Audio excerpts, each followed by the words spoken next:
My fiancée's mom handed me a $10,000 bill for raising her. My fiancée said, "Pay it or no wedding." I said, "Let me get my checkbook." Then I canceled the wedding venue and texted her a photo of me and my groomsmen at a bar. Her panicked calls went straight to voicemail. Original post: I, 29 male, was supposed to get married in 3 weeks. Past tense.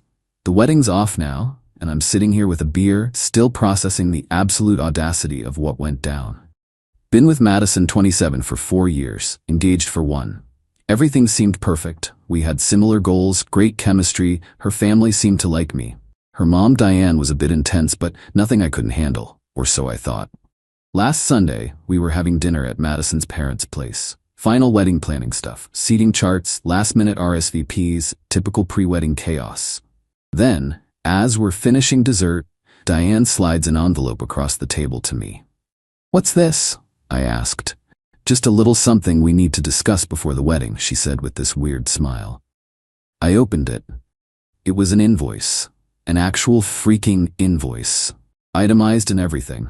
Parental investment reimbursement, food and housing, 18 years, $3,500. Private school tuition, $2,000. Dance lessons, 10 years, $1,500. College contribution, $2,000. Miscellaneous expenses, $1,000. Total due, $10,000. Payment expected before wedding date. I laughed, like actually laughed, because this had to be a joke, right? "This is hilarious, Diane. You really had me going there." Dead silence. Madison's dad, Roger, was suddenly very interested in his coffee. Madison herself was just sitting there. "It's not a joke," Diane said, still smiling. "We invested a lot in raising Madison to be the wonderful woman she is. It's only fair that you reimburse us for that investment, since you'll be benefiting from it." I looked at Madison, waiting for her to shut this down. She didn't. "Mom's right," she said quietly. "They sacrificed a lot for me. It's only fair." Fair? I couldn't believe what I was hearing. "You want me to pay your parents for raising you? Their own daughter?" "It's not unreasonable," Madison said, getting defensive. "They made me who I am. The least you can do is show some gratitude. Gratitude is a thank you card, not 10 grand. Diane's smile turned cold. "Well, without this thank you, there won't be a wedding." Madison agrees with me. "Don't you, sweetie?" Madison nodded. "Pay it, or there's no wedding." The entitlement in that room was suffocating. 4 years together, and this is when she shows her true colors? 3 weeks before our wedding? I stood up slowly, pulled out my phone like I was checking my banking app. "You know what? You're absolutely right. Let me get my checkbook from the car." Madison smiled. Diane looked triumphant. Roger still hadn't looked up from his coffee. I walked out to my car, got in, and drove home. Texted my best man Jason on the way. "Wedding's off. Rally the boys. We're going out tonight." Update 1. So that was Sunday night. It's now Thursday, and the entitlement has reached levels I didn't think were possible. First things first, Monday morning I started canceling everything. Venue? Canceled. Got back 70% of our deposit since we were within the 30-day window. Photographer? Canceled. DJ? Canceled. Flowers? Canceled. Cake? Couldn't get a refund, so I told them to deliver it to a nursing home. At least someone should enjoy it. The venue was the Riverside Manor. Super exclusive, 2-year waiting list. Madison had been dreaming about it since she was a teenager, apparently. Cost me $8,000 just for the space. By Monday afternoon, I texted Madison a simple message. "Regarding your mother's invoice and your ultimatum, I've decided to decline. The wedding is canceled. Your belongings are in boxes on your mom's porch." Then I went completely silent. Phone on Do Not Disturb, except for my inner circle. According to Jason, who was monitoring social media for me, I temporarily deactivated mine. Madison posted some cryptic message about difficult times and staying strong. At around 3 p.m. Monday, the comments were all supportive, asking what happened. Tuesday morning, the real circus started. I had to go to work, so I turned my phone back on during lunch. 73 missed calls, 156 texts. The highlights. "Madison, where are you? This isn't funny anymore. My mom says you left Sunday and haven't come back. Answer your phone. You can't just cancel our wedding without talking to me. I'm coming to your office. Diane, this is very immature. A real man would have paid. You're destroying my daughter. We can work out a payment plan. $5,000 would be acceptable." Even Roger texted, "Son, let's talk about this man to man." But here's where it gets good. Tuesday afternoon, Diane showed up at my office, full Karen mode. The receptionist called security when she started yelling about me, owing her money and stealing her daughter's future. She got escorted out, but not before half my office saw her screaming about how I was a pathetic excuse for a man who doesn't deserve her daughter. Then Madison showed up at my apartment that evening with her sister Chloe, 25. I watched them through my Ring camera. They banged on the door for 20 minutes.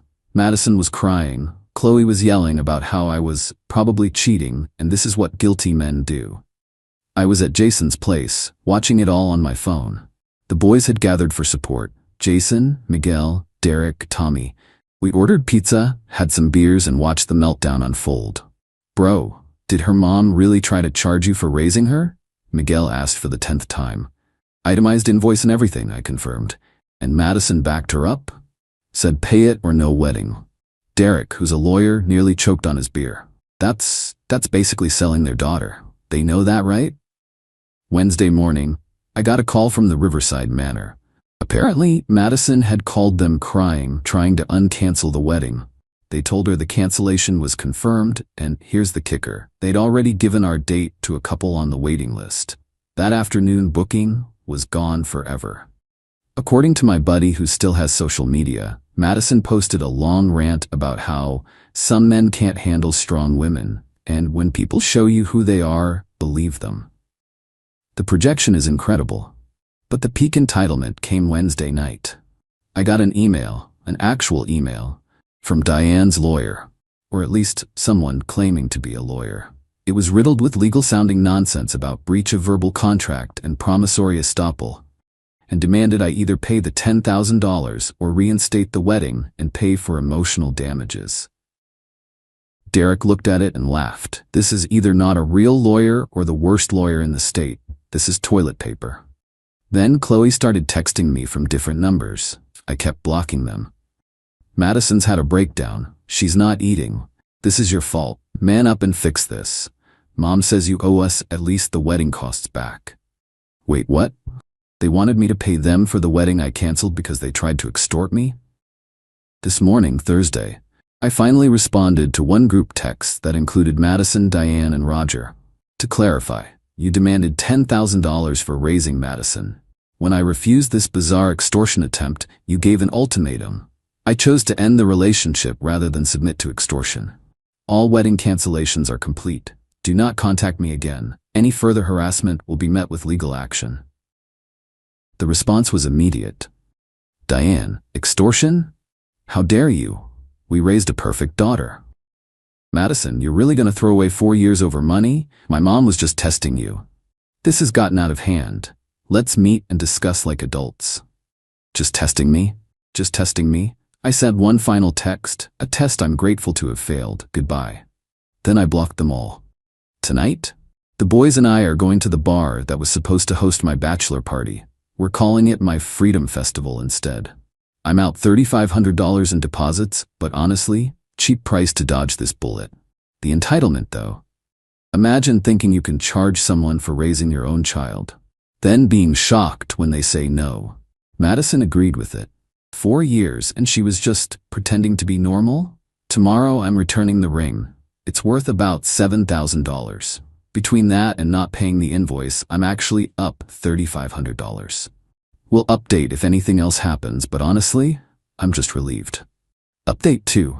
It's been a week since my last update, and the extinction burst, thanks to the Redditor who taught me that term, has been absolutely spectacular.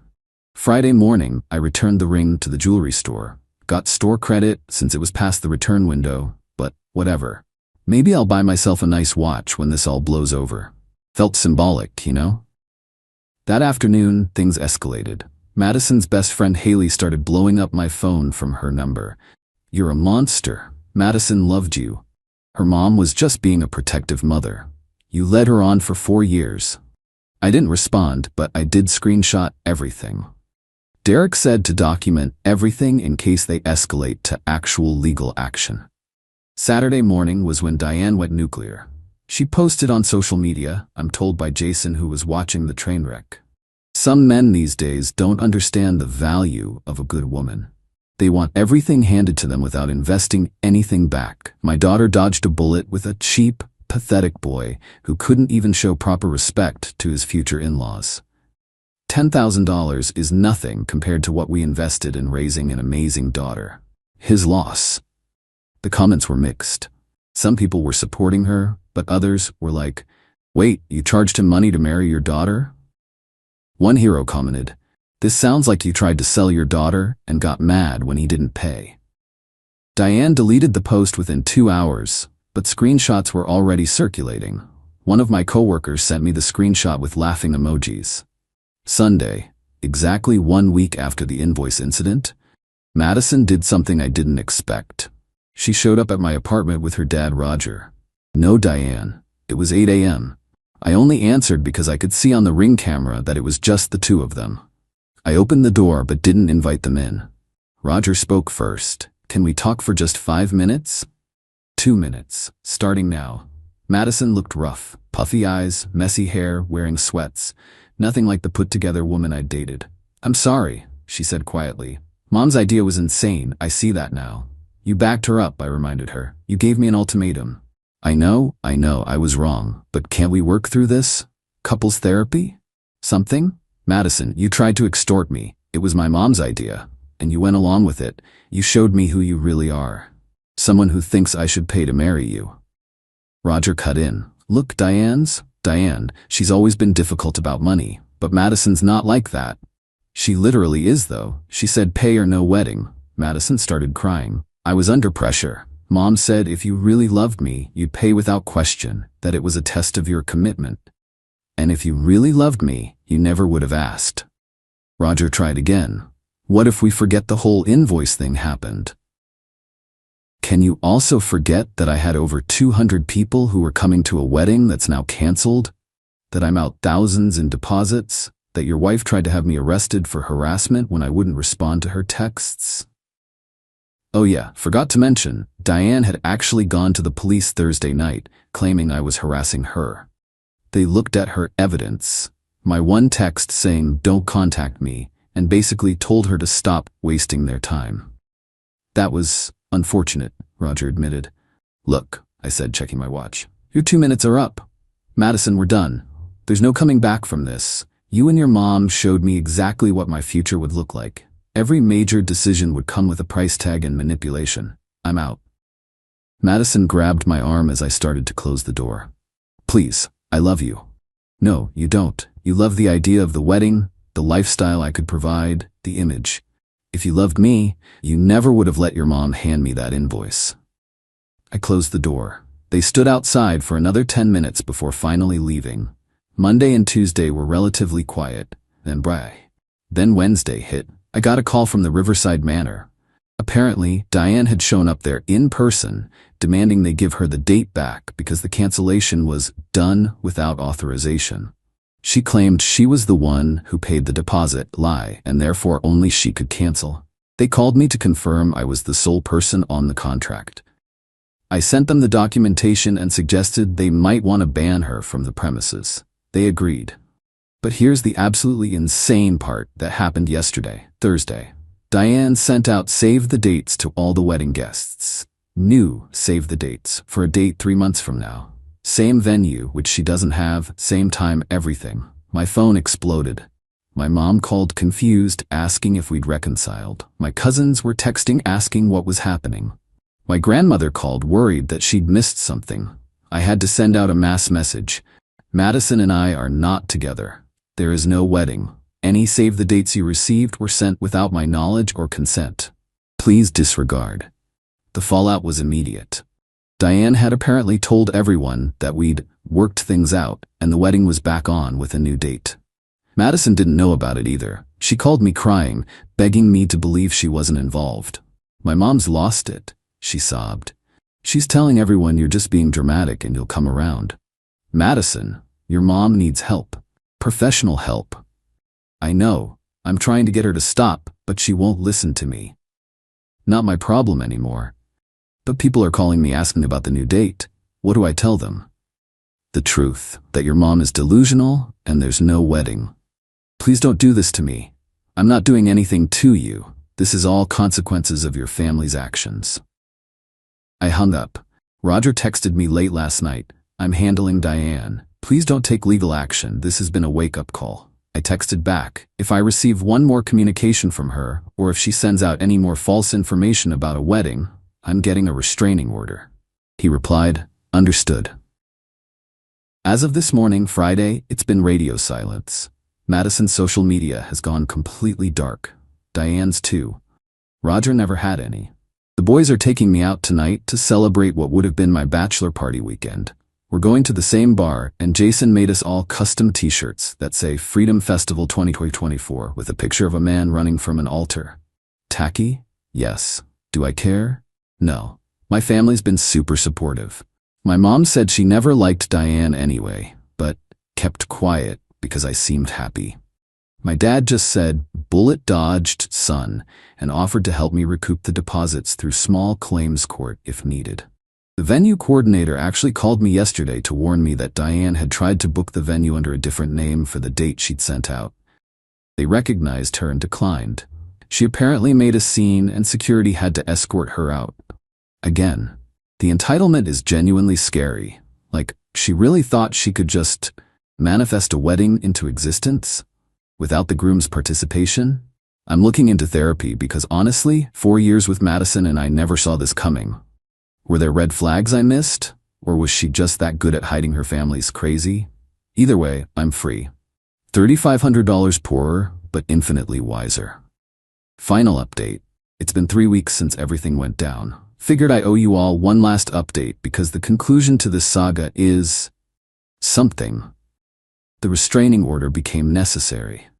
Despite Roger's promises, Diane escalated. She created a fake social media profile pretending to be me and started messaging vendors trying to reinstate the wedding. She contacted my employer claiming I'd stolen money from her family, the deposits I'd paid and then recouped. She even showed up at my parents' house at 11 p.m. on a Tuesday, demanding they talk sense into me. That was the final straw. Derek helped me file for a restraining order. The hearing was last week. Diane showed up in what I can only describe as mother of the bride attire. Like full formal dress, hat, the works. To a restraining order hearing. The judge's face was priceless. She tried to argue that I was the one harassing her by publicly humiliating her daughter and destroying her family's reputation. She actually brought the invoice as evidence of something. The judge looked at it and asked, "Ma'am, did you seriously try to charge this man for raising your own daughter?" "It's not unreasonable," Diane insisted. "Parents deserve compensation for their investment." The judge granted the restraining order. 1 year, no contact. Diane called him a small-minded fool and had to be escorted out. Madison wasn't there. According to Roger, who texted me an apology after the hearing, she'd moved back home and was getting help. Apparently, this whole situation made her realize how toxic her relationship with her mother was. Too little, too late, but at least she's getting therapy. The plot twist came yesterday. I got a call from an unknown number. Almost didn't answer, but something told me to pick up. It was Diane's sister, Aunt Julie. "I'm sorry to bother you," she said, "but I wanted to apologize for my sister's behavior and warn you about something." Turns out this wasn't Diane's first rodeo. Julie explained that Diane had pulled similar stunts with Madison's older brother, Victor, years ago. When Victor got engaged to his college girlfriend, Diane demanded they sign a contract stating they'd pay her $500 monthly for consulting on their marriage. Victor's fiancée laughed in her face. They eloped, moved across the country, and went no contact. Diane told everyone that Victor's fiancée had stolen him and was abusing him by isolating him from family. "Madison doesn't even know the real reason Victor left," Julie said. Diane's told her for years that his wife is controlling and manipulative. The irony is incredible. Julie also revealed that Roger's been living in denial for decades, always making excuses for Diane, always trying to keep the peace. Their marriage is apparently hanging by a thread now that Madison's seen the truth. "I just wanted you to know you made the right choice," Julie said, "and that you weren't crazy. Diane's been this way forever. The fact that Madison went along with it, well, the apple doesn't fall far from the tree, but at least she's trying to get help now." I thanked Julie for calling and hung up feeling vindicated, sad, relieved, all of the above. Last night, the boys and I went out for one final celebration, though it was more of a closure thing. Jason gave a toast to dodging bullets and invoices. Miguel asked if I regret anything. Honestly, I regret not seeing the signs sooner. Looking back, there were yellow flags. Madison always expected expensive gifts but gave thoughtful homemade ones in return. Cute at the time, seems unbalanced now. She'd make comments about how her mom deserved more from her dad. She'd joke about how I'd have to pay up when we had kids. I thought they were jokes. Derek, lawyer friend, calculated that between the canceled wedding, the honeymoon I'd booked, forgot to mention, 2 weeks in Greece, non-refundable, $6,000 down the drain, and various deposits, I lost about $8,500 total. But honestly, worth every penny to avoid that family. My company's been great about everything. HR actually commended me for handling Diane's disruption professionally. My boss joked that I should invoice Diane for the workplace disruption. Don't tempt me, man. As for dating, not even thinking about it right now. This whole experience has me questioning my judgment.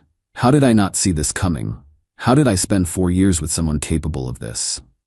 My therapist, I started going, says it's not uncommon for people to hide their true selves until they feel secure in a relationship, like right before a wedding. Madison probably learned from Diane that this behavior was normal.